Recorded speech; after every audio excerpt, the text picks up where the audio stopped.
How do biblical genealogies use numbers?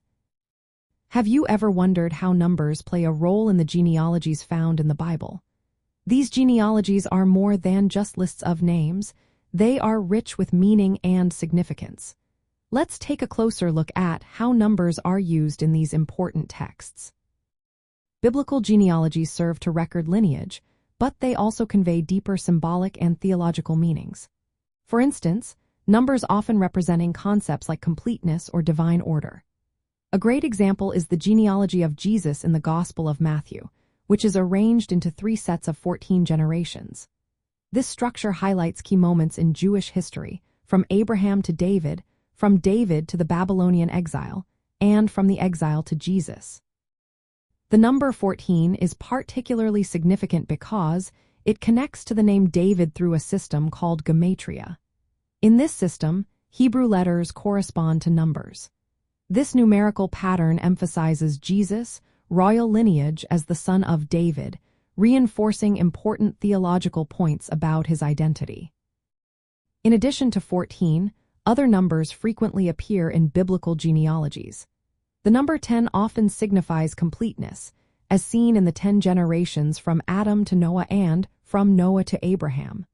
The number 3 symbolizes harmony and divine completeness, often used to create balance, such as ending genealogical sections with 3 sons. Numbers like 7, 40, and 70 also carry broader symbolic meanings in biblical contexts. 7 often represents perfection or divine completeness. 40 can symbolize periods of testing or trial, while 70 is associated with nations or fullness of peoples. These numbers appear in genealogies and census figures, reflecting both symbolic meanings and historical or administrative purposes. The use of numbers in biblical genealogies reflects the cultural and historical context of the authors.